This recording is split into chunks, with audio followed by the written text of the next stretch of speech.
누가복음 1장 26절입니다. 신약 성경 87쪽 누가복음 1장 26절로부터 31절까지입니다. 신약 성경 87쪽 누가복음 1장 26절로 31절까지입니다. 우리 다 함께 소리를 모아서 같이 봉독하겠습니다. 여섯째 달에 천사 가브리엘이 하나님의 보내심을 받아 갈릴리 나사렛이란 동네에 가서 다윗의 자손 요셉이라 하는 사람과 약혼한 처녀에게 이르니 그 처녀의 이름은 마리아라.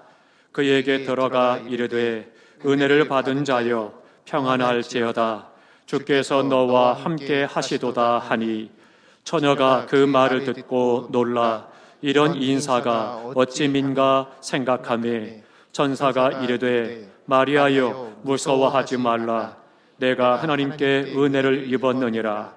보라 내가 잉태하여 아들을 낳으리니 그 이름을 예수라 하라. 아멘. 아멘. 오늘은 본문의 말씀으로 은혜를 받은 자에 대해서 말씀을 드리도록 하겠습니다. 누가복음 1장에 보면 두 가지 탄생 예고가 말씀하고 있습니다. 하나는 세례 요한의 탄생에 대해서 예고를 하고 있고요. 또 하나는 예수님의 성탄에 대해서 말씀을 하고 있습니다.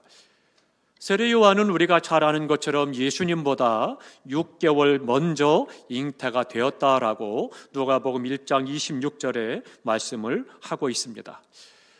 유대인들 사이에는 이런 단어가 있습니다. 과부 처녀다라고 하는 단어가 있습니다. 이 과부 처녀라고 하는 단어는 우리나라와도 비슷한 그런 정조를 갖고 있기 때문에 그들에게 굉장히 중요하고 우리가 쉽게 또한 이해할 수가 있습니다. 한 남자와 한 여자가 약혼을 합니다. 그러고 나면 아직 결혼하지 않았다 할지라도 죽음 이외에는 두 사람이 관계를 파기할 수가 없다라고 하는 것입니다. 만일 약혼 기간이 1년이 경과가 되면 그러면 결혼한 것과 똑같은 효력을 발휘하도록 합니다. 그래서 정혼을 한다, 약혼을 한다라고 하는 것은 결혼과 똑같다, 그렇게 이야기할 수가 있는 것입니다. 그런데 만일에 약혼 역시 사망하거나 음행이 없이 헤어져서는 결코 안 되도록 규정을 하고 있습니다. 그래서 약혼한 남자가 죽으면 약혼한 처녀를 가리켜서 뭐라고 말하느냐? 그 자가 바로 과부 처녀다, 그렇게 이야기합니다. 그런데 약혼을 하고 정혼을 하고 그리고 난 다음에 다른 이유 없이 헤어지게 된다면 그것에 대해서는 성경은 단호하게 말씀합니다. 유대인들은 그들을 사형에 처하라, 그렇게 신명기 22장에 말씀해주고 있습니다. 세례 요한의 탄생 고지는 인간의 가능성을 초월한 하나님의 기적이었습니다. 당시에 제사장이었던 사가랴가 나이가 많았습니다. 그리고 생산할 능력이 없었습니다. 그리고 그의 부인, 아내인 엘리사벳도 나이가 많기 때문에 수태할 수가 없었다, 그렇게 1장 7절에 말씀을 하고 있습니다. 그런데 어느 날 천사가 제사장 사가랴에게 나타났습니다. 성전에 들어가서 제사를 드리며 분향하고 있는데 하나님을 경배할 때 천사가 나타나서 그에게 수태의 고지를 하고 있습니다. 무슨 말씀이냐? 이렇게 말씀합니다. 무서워 말라. 너의 간구함이 들린지라. 내 아내 엘리사벳이 내게 아들을 낳아주리니 그 이름을 요한이라 하라. 너도 기뻐하고 즐거워할 것이요 많은 사람도 그의 남을 기뻐하리니 이는 저가 주 앞에 큰 자가 됨이라. 그렇게 1장 13절부터 15절까지 말씀해주고 있습니다. 천사가 말할 때 그때 사가랴의 마음이 어땠을까요? 그가 나이가 많고 아내도 나이가 많아서 생산할 수 없는데 천사가 어느 날 갑자기 나타나서 내가 아들을 낳을 거다라고 말씀을 하고 그가 큰 자가 될 거다 말씀하신다면 어떻게 되겠습니까? 우리 성도님들께서 사가랴의 입장이라면 어떤 마음이 들겠습니까? 이때 사가랴가 두 가지 반응을 보입니다. 첫 번째로는요, 18절에 보니까 내가 이것을 어떻게 알리요? 그렇게 고백하고 있습니다. 하나님께서 나이 많아서 생산할 수 없는 이 사가랴 부부에게 아들을 준다고 말씀하는데 내가 그것을 어떻게 알겠느냐? 그렇게 지금 이야기를 하고 있는 거죠. 그렇습니다. 하나님께서 하시는 일을 사가랴가 알 수가 없는 거죠.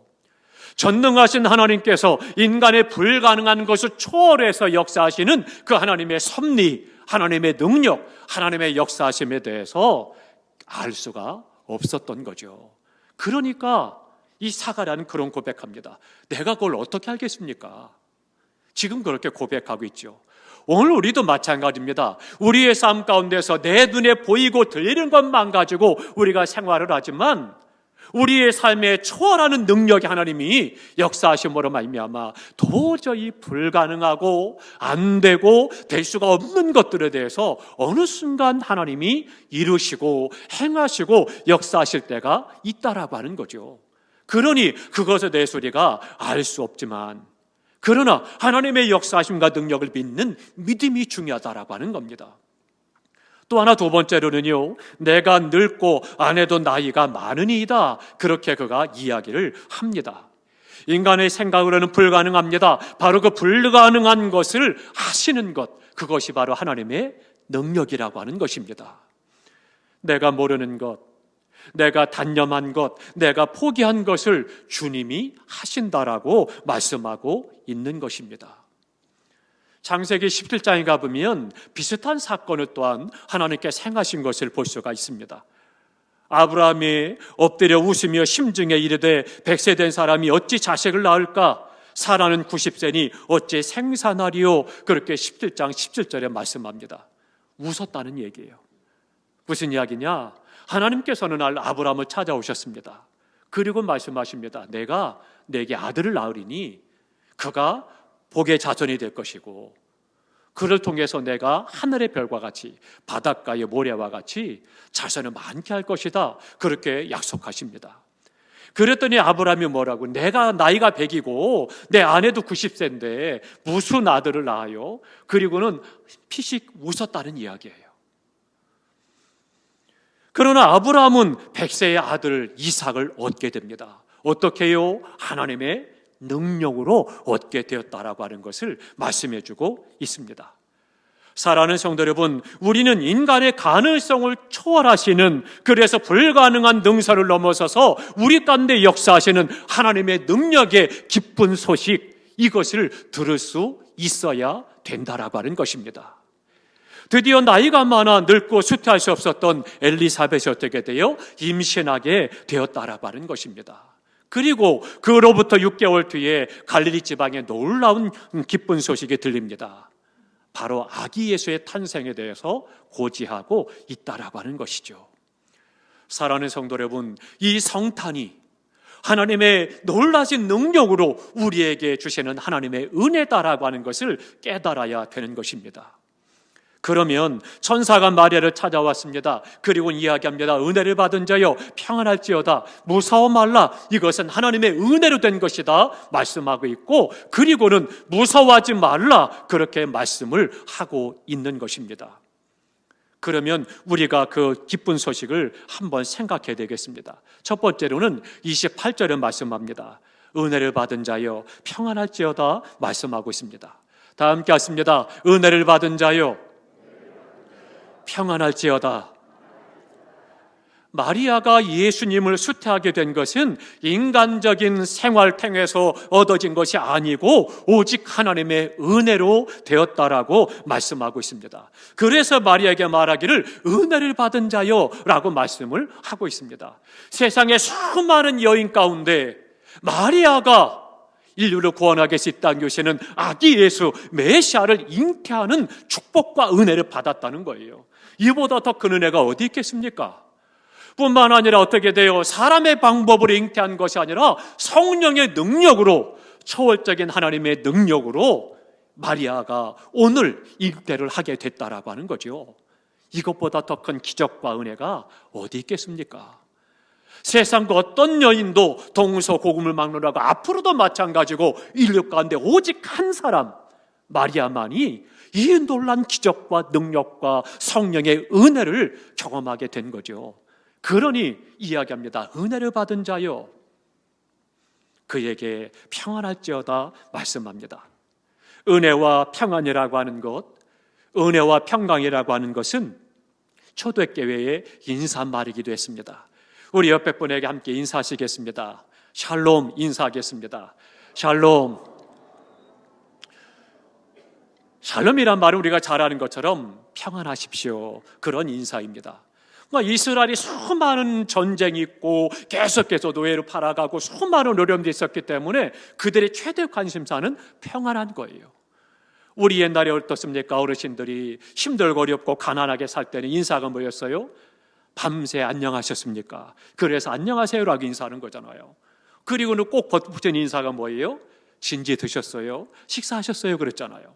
너무나도 굶는 것이 많고 또 많은 질병 때문에 어려움 당하고 생명을 잃을 일이 많다 보니까 그렇게 인사를 했죠. 이스라엘도 너무나도 전쟁이 많고 순간순간 고난이 많았기 때문에 그래서 인사말이 그거예요. 샬롬, 평안하십니까? 평안하십시오. 그렇게 인사를 하고 있는 거죠. 은혜가 있는 곳에 평안이 있는 것입니다. 성경이 말씀하고 있는 평안이라고 하는 것은 세상의 조건과는 전혀 상관이 없는 겁니다. 내가 세상에서 높은 지위에 올랐든지 그 자리에서 내려왔든지 많은 것을 갖고 있든지 혹은 많은 것을 잃어버렸든지 성공했든지 실패했든지 그것과는 상관없이 누리는 것이 바로 평안이라고 하는 것입니다. 그것이 하나님의 은혜라고 하는 거예요. 그러니까 이 평안이 어떻게 가능하냐? 은혜를 받아야 이 평안을 누릴 수가 있다라고 하는 겁니다. 은혜가 있을 때 그곳에 하나님의 평안이 임하게 된다라고 하는 것입니다. 사랑하는 성도 여러분, 오늘 마리아에게 말씀하십니다. 은혜를 받은 자여 평안할지어다 말씀하고 있습니다. 불안하고 마음 정할 길 없는 고독한 인생의 나그네 길에서 하나님 내게 평안을 주십시오, 기도해야 되는 겁니다. 사랑하는 성도 여러분, 아파하지만 마시고 힘들어만 하지 마시고 외로워만 하지 마시고 하나님 나를 도와주십시오, 내 안에 평안을 주십시오, 기도하시기 바랍니다. 오늘 목사님이 기차를 타고 부산을 내려가는 동안 옆에 할머니가 함께 앉으셨다고 해요. 근데 할머님이 앉으셨는데 할머님이 계속 수건으로 눈물을 찍어내면서 훌쩍훌쩍 우시더라는 거예요. 그래서 한참을 가다가 마음에 이상한 생각이 들고 좀 안쓰러운 마음이 들어서 할머니께 물었답니다. 할머니 왜 그렇게 우세요? 무슨 일이세요? 라고 여쭸답니다. 그랬더니 할머니 마음씀이 그러시더라는 거예요. 마음이 편하지 않아요. 그렇게 말씀하시더랍니다. 그러면서 하시는 말씀이 큰아들은 서울에서 사업에 잘 성공해가지고 그래서 잘 살고, 둘째는 딸인데 대전에서 교수 부인으로 잘 살고 있고, 셋째가 아들인데 그 아들이 부산에서 사업을 하는데 조금 어려워요. 그리고 그래도 그냥 그런 대로 삽니다. 막내 아들이 군대에서 군 생활하고 있습니다. 참 다복하시고 다존들이 다 잘 되는데 왜 그렇게 힘들어 하십니까? 그랬더니 그러시더라는 거예요. 큰아들네 가면 궁궐 같은 집인데 마음이 편하지 않아요. 딸네 집에 가면 잘 사긴 하는데 사위 눈치가 보입니다. 셋째 아들 집에 가면 사업하느라고 밤낮으로 뛰어다니는 것이 불쌍하고 안쓰럽고, 그래서 참 어렵습니다. 그나마도 그 셋째 부산 아들 집에 가면 그나마 마음이 편해서, 덜 불편해서 그래서 지금 거기에 가는 길입니다. 그런데 자식들만 생각하면 그렇게 마음이 불편하고 어려워요. 그래서는 계속 눈물을 흘리더라는 거죠. 옷이 없거나 밥이 없거나 잠잘 곳이 없어서 우시는 할머니가 아닙니다. 마음이 편치 못해서 우셨던 거죠. 은혜를 받은 자여 평안할지어다 말씀하신 것처럼 이 성탄에 주님의 크신 위로가 있기를 주님의 이름으로 축복합니다. 세상이 여러 가지 조건들을 다 갖고 있다 할지라도 내 마음에 평안함이 없으면 그러면 울 수밖에 없고 눈물을 찍어내는 삶을 살아갈 수밖에 없는 거죠. 이번 성탄에 평화의 왕으로 오시고 우리의 구주로 오시는 주님의 은혜로 말미암아 우리의 모든 심령과 가정에 하나님의 은혜로 평안이 넘치고 평화가 있기를 주님의 이름으로 축원합니다. 우리 모두가 은혜 받고 불안과 좌절과 절망과 패배의식을 떨쳐버리고 편안한 인생의 삶을 살아가시기를 주님의 이름으로 축원합니다. 또 하나 두 번째로는요, 기쁜 소식은 뭐였느냐? 28절에 말씀합니다. 주께서 너와 함께 하시는도다, 그렇게 말씀하고 있습니다. 조금 전에 말씀드린 이 할머니는요, 아들도 있습니다, 며느리 있습니다, 딸도 있습니다, 사위도 있습니다, 손주도 있습니다, 옷도 있습니다, 집도 있습니다, 다 있습니다. 그런데 왜 마음이 불편하고 외롭겠습니까? 그 고독함이 그에게 문제가 되는 거죠. 이 외롭고 마음이 불편하고 고독을 해결하지 못했기 때문에 그 인생이 계속해서 눈물 나는 삶을 살아가는 거죠. 사랑하는 성도 여러분, 사람은 내가 가진 것 때문에 행복해진다, 내가 가진 것 때문에 편안해진다? 아닙니다. 결코 그것 가지고 행복해지거나 평안해지는 것이 아닙니다. 주께서 나와 함께 하셔야, 그래야 내가 평안한 거고 행복할 수가 있는 것입니다. 사랑하는 성도 여러분, 세상 것에서 평안을 찾지 마십시오. 주님 안에서 주님이 나와 함께 하실 때 내가 평안할 수가 있는 것입니다. 우리 찬송가 413장에 보면 이런 가사가 있습니다. 내 평생에 가는 길 순탄하여 늘 잔잔한 강 같든지 큰 풍파로 무섭고 어렵든지 나의 영혼은 늘 편하다. 저 공중에 구름이 일어나며 큰 나팔이 울릴 때에 주 오셔서 세상을 심판해도 나의 영혼은 겁 없으리. 내 영혼 평안해. 내 영혼 평안해. 저 마귀는 우리를 삼키려고 입 벌리고 달려와도 주 예수는 우리의 대장되니 끝내 싸워서 이기리라. 우리가 이 땅을 살아갈 때에 순탄할 때도 있고 잔잔한 강 같던 그런 때도 있지만, 때로는 큰 풍파로 무섭고 때로는 어렵고 두려움이 있다 할지라도, 그러나 주님이 나와 함께 하시기 때문에 내 영혼은 편안하다, 그렇게 노래하고 있는 것이죠. 사랑하는 성도 여러분, 주께서 나와 함께 하시면, 그러면 내가 평안한 은혜의 삶을 살아가는 것입니다. 이 성탄에 주님이 내 심령과 우리의 가정에 오셔서 우리의 삶 가운데 함께 하시는 은혜를 누리시기를 주님의 이름으로 축원합니다. 그러면 나도 모르게 내 안에서 평안함이 찾아오고 어느 순간 감사가 넘치고 찬송이 흘러넘치는 은혜를 경험하게 되는 것입니다.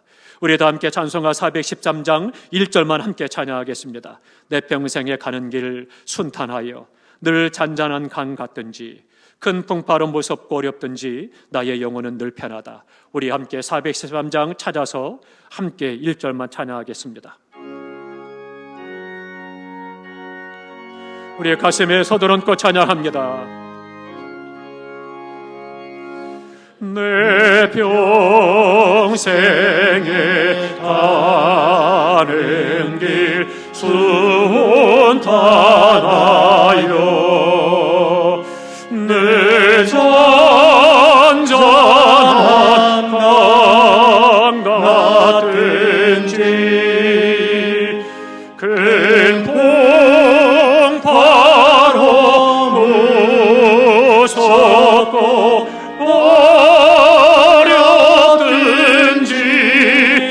나의 영혼은 늘 편하다.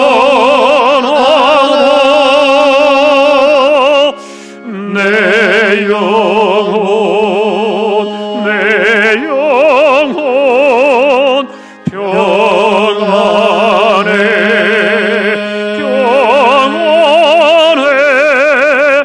내 영혼 평안해. 할렐루야. 주님이 나와 함께 계실 때, 그때 우리가 평안할 수가 있는 것입니다. 그것이 바로 성탄의 은혜인 것입니다.